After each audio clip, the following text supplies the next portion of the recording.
May gabi sa tanang mga kahigalaan o kaigsuuna nato dinhi sa One Voice Christian Fellowship sa Dakbayan sa Iligan ug sa mga kaigsuuna nato nga makasabot sa pinulungang Cebuano sa Herald of Grace Covenant Bible Church sa Dakbayan sa Dasmariñas, probinsya sa Cavite ug sa tanang mga nagasunod sa atong mga buluhaton Luzon, Visayas ug Mindanao ug sa nagkalain-laing dapit dinhi sa kalibutan. Welcome sa atong panagtigom diha sa mga pag-ampo apan sa dili pa tuguti nga makapamalandong kita sa hamubo nga paagi sa pulong sa Ginoo ning takna sa kagabhion.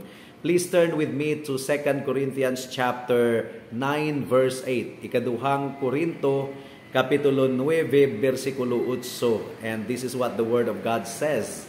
Ang gingon dinhi, ug ang Dios makahimo pagbubo sa tanang grasya nganha kaninyo aron kahatagan og hingpit nga katagbawan ang tanan ninyong panginahanglan ug makahatag kamo nga madagayaon alang sa tanang maayong buhat. In English, God is able to make all grace abound toward you, that you always having all sufficiency in all things may abound to every good work. May the Lord bless the proclamation of His word tonight.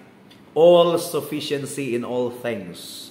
Hingpit nga katagbawan sa tanang mga butang.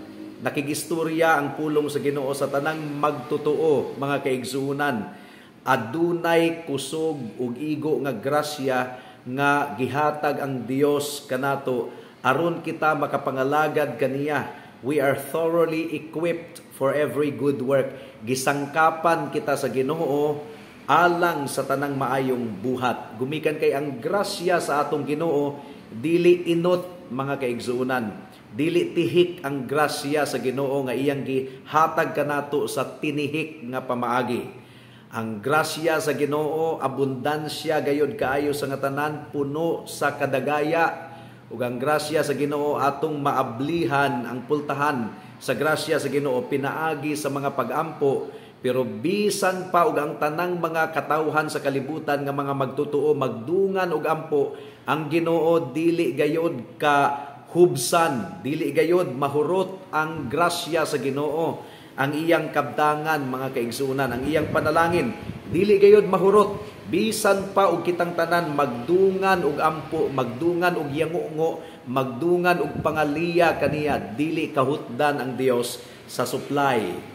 Dili mamad-an ang atong buhi nga Dios sa laktod nga pagkaistorya. Ang tubod, ang tinubdan sa grasya sa Ginoo nagadagayday sa padayon, nagabaha, mga kaigsuunan, naga-overflow. Busa dalaygon kayo ang atong buhi nga Dios. Now atong tan-awon kining tulo ka all, three alls, tulo ka butang nga giapliduhan og all sa Bisaya pa tanan. All grace, all sufficiency, all things. All grace, tanang grasya. All sufficiency, hingpit nga katagbawan. In all things, sa tanang mga butang. Ingon ini ang grasya sa Ginoo nga iyang giandam o gitagana alang sa iyang iglesia. Mao nga nindot kaini nga panghuna-huna, mga kaigsunan, nindot kaayo ni nga maamguhan nato sa tanang higayon. Bisan pag-unsa kadako sa imong panginahanglanon, mga kaigsunan. Dili ka na makapahubas sa walay limit, walay undang nga grasya sa Ginoo.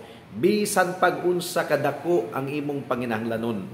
Dili na gyud maihap ang mga katawhan sa tibuok kalibutan nga nagayangungo sa grasya sa Ginoo sa matag adlaw ug gitagbo gayud sa Ginoo ang tanang panginahanglanon sa iyang mga katawhan sumala sa iyang kabubuton.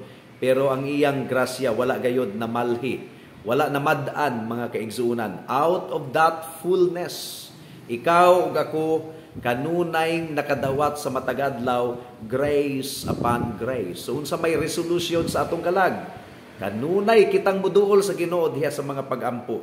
Kanunay kitang muyangungo sa Ginoo kay dili gyud intawon siya kahutdan sa iyang grasya.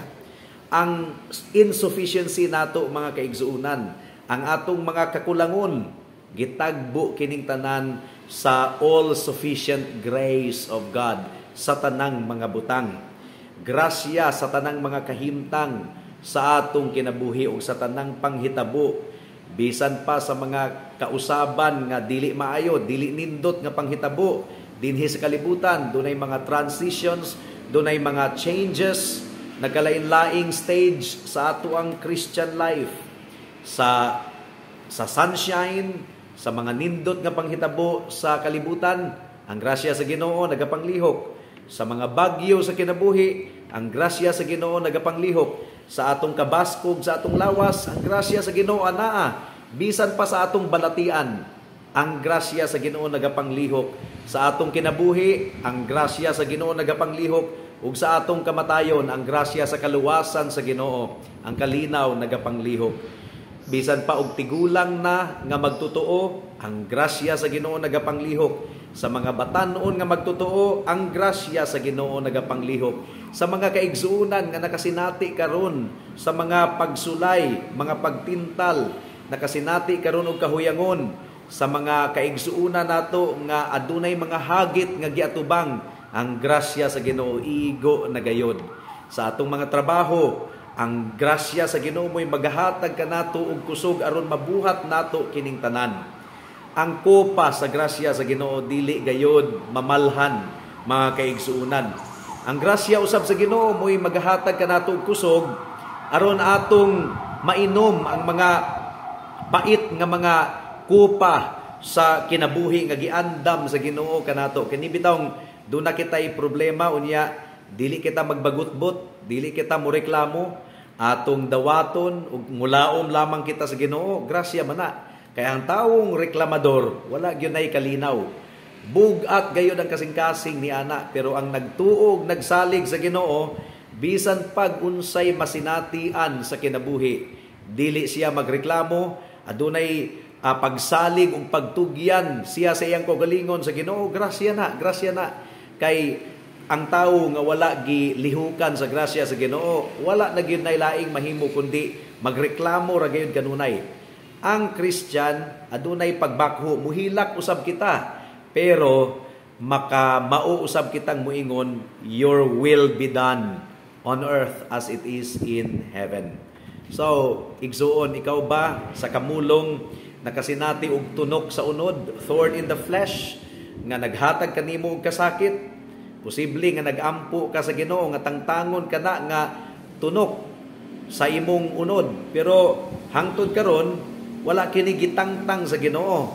Pero mga kaigsuunan, ang atong pagampo gitubag kining tanan sa Ginoo, pero ang tubag sa Ginoo sa atong pagampo sa daghang higayon wala nahaom sa ato ang gilauman, preference. Gumikan kay kung kita mo'y pabuton, gusto gyud ta nga matangtang dayon ang tunok nga naghasol kanato, pero ang tinubagan sa Ginoo lahi man sa ato ang gusto nga tubag. Kay posible nga kana nga tunok anaa ra gihapon, kana nga cancer anaa ra gihapon, dili maayo, pero hatagan ka sa Ginoo og grasya nga masustenar og masagubang kining tanan. So dili day necessary nga tangtangon gyud sa Ginoo ang tunok nga atong gipangayo nga matangtang. Posible nga ang tubag sa Ginoo, no, dili ko kana tangtangon, pero dugangan ko ang grasya sa kusog ug paglahutay nga ibubo ko kanimo aron ikaw makalahutay nga adunay pagsalig kanako.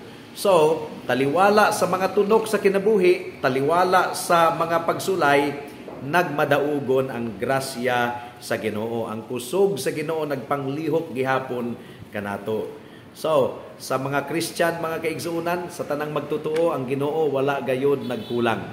Abundansya gayod ang grasya sa Ginoo. Bisan pa sa mga kahigalaan nato, basin og nakaingon ka nga, sa kadako sa akong sala, pastor, mapasaylo paghako sa Ginoo, mapapas pagha niya kining tanan, aduna pa ba ako'y paglaom? Higala, dili lagi ka madaan ang grasya sa Ginoo.